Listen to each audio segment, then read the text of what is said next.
This is a learning process, এটা চলতে থাকবে, এটার উপর আলোচনা হতে হবে। মান্না ভাই যেটা বলবে, জনগণ কিছু জানে না পিয়ার সম্বন্ধে, সুতরাং যারা পিয়ারের পক্ষে, এটা তাদের দায়িত্ব হবে তাদের এজেন্ডাতে এনে জনগণের কাছে নিয়ে জনগণের ম্যান্ডেট দিতে হবে। একটা কথা আমি, যদি আমরা কিন্তু একটা কন্ট্রাডিকশন হয়ে যাচ্ছে বাংলাদেশের প্রেক্ষাপটে। একটা কমিশন হয়েছে ঐক্যবদ্ধ কমিশন, আমার সাধারণভাবে আমি যেটা বুঝি, ঐক্যবদ্ধ কমিশন হয়েছে কনসেনসাস, অর্থাৎ যতটুকু ঐক্যবোধ হবে আমরা সেই জায়গাটা ক্লোজ করতে হবে, রাইট? যেখানে ঐক্যবোধ হবে না সেটা ক্লোজ করার তো দরকার নাই, সেটা প্রত্যেকটি দল তারা জনগণের কাছে নিতে হবে, ম্যান্ডেট নিতে হবে। এটা ঐক্যমত যেটা হয়েছে এটাও তো ম্যান্ডেট না। বাংলাদেশের জনগণ আমাদের 20টা দলকে, রাজনৈতিক দলকে কোনো দায়িত্ব তো দেয় নাই, আপনারা অবশ্যই বাংলাদেশের ভবিষ্যৎ ঠিক করেছে। Who have we? First of all আমি এখানেই কোয়েশ্চেন করতেছি, ঐক্যবদ্ধ কমিশনে আমরা যা করতেছি, হু আর উই? বাংলাদেশের জনগণকে আমাদেরকে দায়িত্ব দিচ্ছে, আপনারা 20-30টা দল বসে আগামী বাংলাদেশ কেমন হবে, বাংলাদেশের গণতন্ত্র কিভাবে হবে, গণতন্ত্রের প্রক্রিয়া কি হবে, এই দায়িত্ব কেউ তো দেয় না আমাদের। একটা হচ্ছে আমাদের ডেমোক্রেসিতে হচ্ছে conversation, dialogue, interaction in the process, ওইটার মাধ্যমে এই কাজটা আমরা করতেছি। সুতরাং আমাদের ওই লিমিটেশনটা আমাদের বুঝতে হবে যে এখানে কিন্তু সব জায়গায় ঐক্যমত হবে না, কিন্তু আমরা তো বাকশাল করছি না, বাকশাল করার চেষ্টা করে ঠিক হবে না। আমরা সকলে আলাদা ভিন্ন ভিন্ন দল করছি। সুতরাং ভেরি ঐক্যমত কমিশন যে সবকিছু ডিসাইড করে দিতে পারবে এটা বোঝার কোনো কারণ, যতটুকু কনসেনসাস ঐক্যমত হবে ততটুকু ক্লোজ করে বাকিটা আমরা, সাইফুল ভাইও বলেছে, আমরা প্রত্যেকটি রাজনৈতিক দলের অধিকার আছে জনগণের ম্যান্ডেট নেওয়া, আগামী নির্বাচনে আমরা নিয়ে যাবো সেখান থেকে। এখন এখানে যেমন বিএনপি 31 দফা সবকিছু আসেনি, আমাদের তো কোনো সমস্যা নেই, রুবেলের দলের সবকিছু এখানে আসে নাই, মান্না ভাইয়ের দলের আসে নাই, সাইফুল ভাইয়ের দলের আসে নাই, সমস্যা নেই, আসার কোনো কারণ নেই। প্রত্যেকের একটা নিজস্ব দর্শন, চিন্তা ভাবনা, আগামী রূপরেখার চিন্তা আছে তো সবাই। সুতরাং আমরা যে সব জায়গায় ঐক্যবদ্ধ তা তো না। এখন কি আপনি যে বিষয়গুলোতে ঐক্যমত হয় নাই, আপনি কি সবগুলোর উপর এখন কি গণভোটে জিততে পারবেন? তাহলে এই প্রশ্নটা কেন আসছে, আমি এই পিয়ারের জন্য আমাকে গণভোটে জিততে হবে কেন? আমাদের তো প্রত্যেকটি দলের অনেকগুলো ইস্যু আছে যেগুলো ঐক্যমত হয় নাই, তাহলে ওই যদি গণভোটের প্রক্রিয়াতে যেতে চান আগামী 2 বছর তো আপনাকে গণভোটই করতে হবে। ফার্স্ট অফ অল এই দায়িত্ব আমাদেরকে কে দিয়েছে সিদ্ধান্ত নেওয়ার জন্য? আমাদেরকে জনগণের দায়িত্ব দেয় নাই। বাংলাদেশে একটি অন্তর্বর্তী সরকার গঠিত হয়েছে কিসের ভিত্তিতে?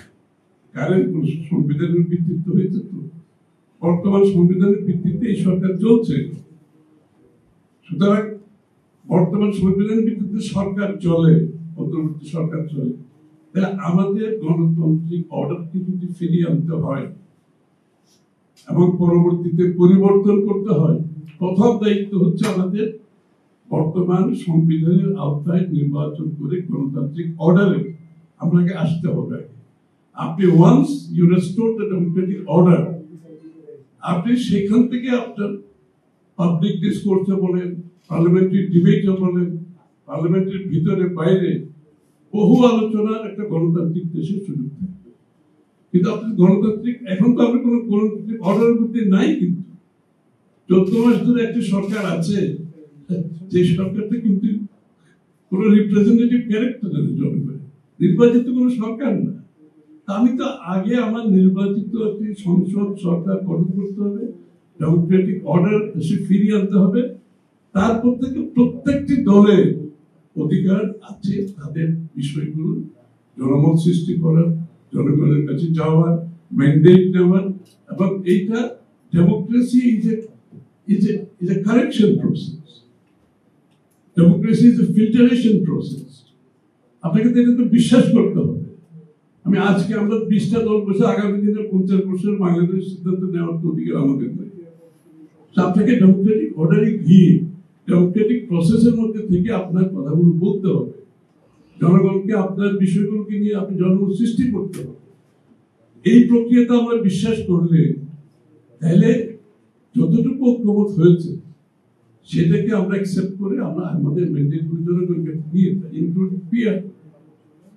আমরা কিন্তু কোনো কিছু রুল আউট করার পক্ষে হচ্ছে না, আপার হাউস লোয়ার হাউস। আমরা তো এই মুহূর্তে সিদ্ধান্ত দিতে পারবো না যে লোয়ার হাউসে হবে কিংবা আপার হাউসে হবে।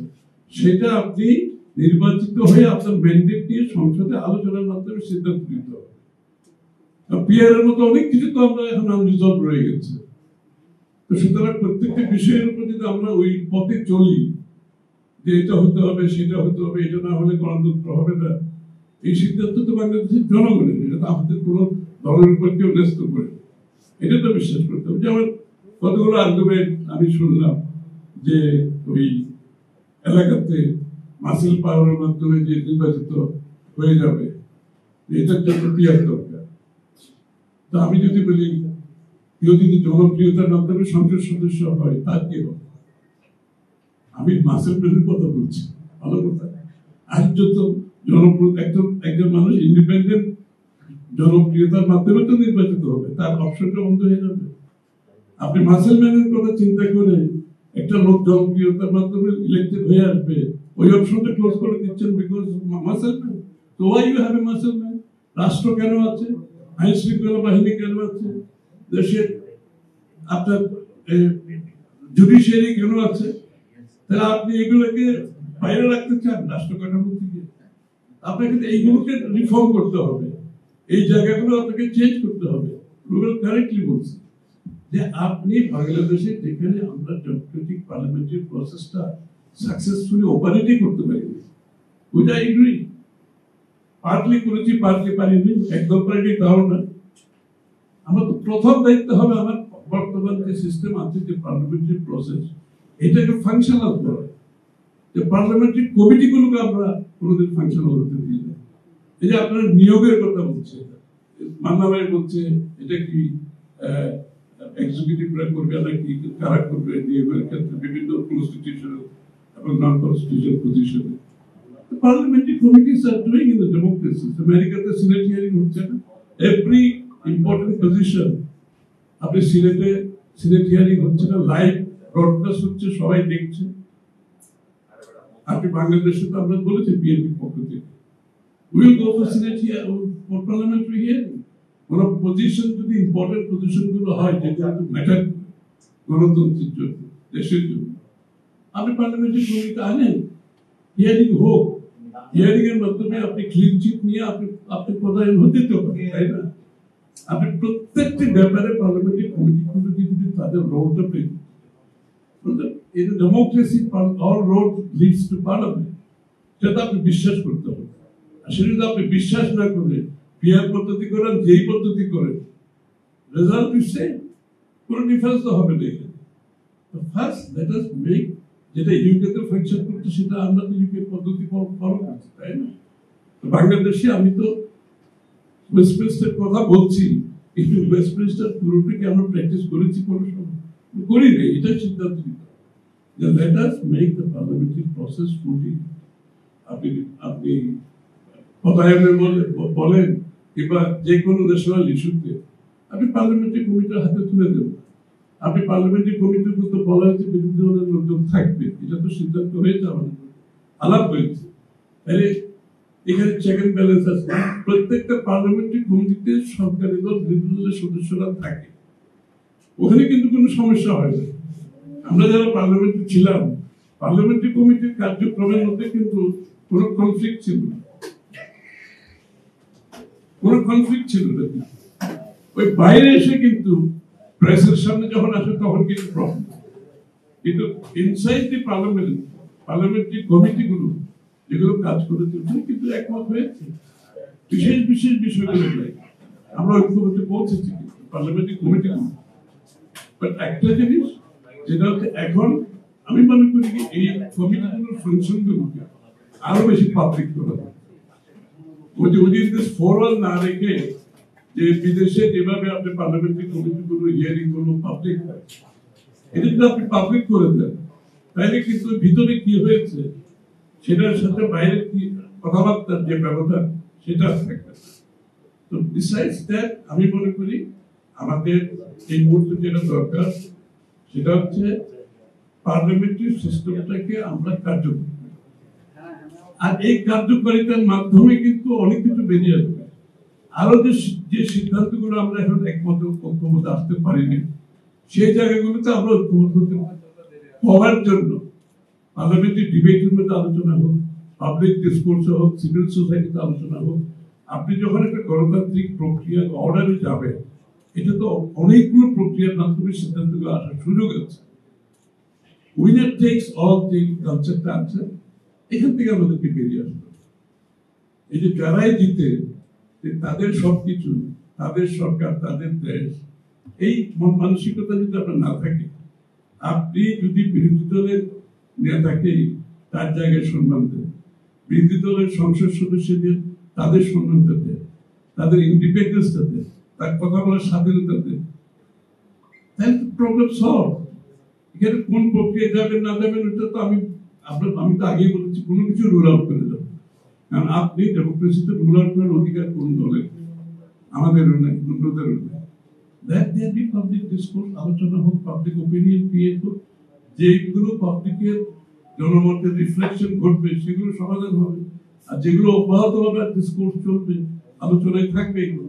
কিন্তু ফার্স্ট অফ অল আমাদের দায়িত্ব একটা নির্বাচনের মাধ্যমে বাংলাদেশের ডেমোক্রেটিক অর্ডার, যে পরিবেশটা আমরা ফিরিয়ে আনতে পারিনি, সেই পরিবেশ যদি ফিরিয়ে আনার পরে everything will fall in place.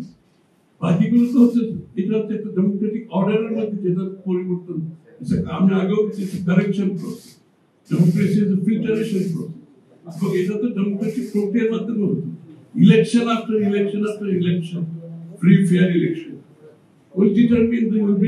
আজকে বাংলাদেশে যদি আমরা যখন শুরু করেছিলাম, এই যদি ইলেকশনের ধারাটা যদি এখন চলতো, quite honestly আজকে Bangladesh could have been a different place politically। এবং আমরা তো পলিটিক্যাল ইয়ের কথা বলছি, ডেমোক্রেটাইজেশনের কথা বলছি, আমরা ইকোনমিক ডেমোক্রেটাইজেশন কেউ আলাপ করছি। বাংলাদেশের ডেমোক্রেসি খালি পলিটিক্যাল মানুষের তো ভোট দেওয়া হতো, বাংলাদেশের মানুষের ইকোনমিক ডেমোক্রেটাইজেশন মাধ্যমে তার অর্থনৈতিক অধিকার, এইগুলো নিয়ে তো কোনো ডিসকোর্স হচ্ছে না। যে বাংলাদেশের আজকে অর্থনীতি যে জায়গায় এসে দাঁড়িয়েছে, এখান থেকে বের হতে হলে বাংলাদেশের মানুষের অর্থনীতিতে উন্নয়নের পার্টিসিপেশন কতটুকু, উন্নয়নের কতটুকু ভাগ তারা পেয়েছে জনগণ।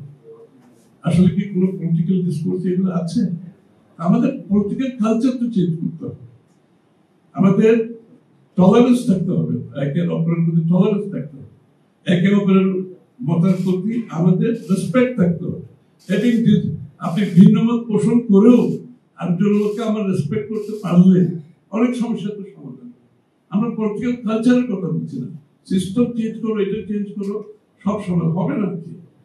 যদি পলিটিক্যাল কালচার বাংলাদেশে চেঞ্জ না হয়, আমরা যদি আমাদের সহনশীলতা বাড়াতে না পারি, আমরা যদি আরেকজনের মতের সাথে ভিন্ন মত পোষণ করে রেসপেক্ট দেখাতে না পারি, তাহলে nothing will work. Quite honestly confrontational সাংঘর্ষিক রাজনীতির মাধ্যমে গণতন্ত্র কোনোদিন উত্তরণ করতে পারে।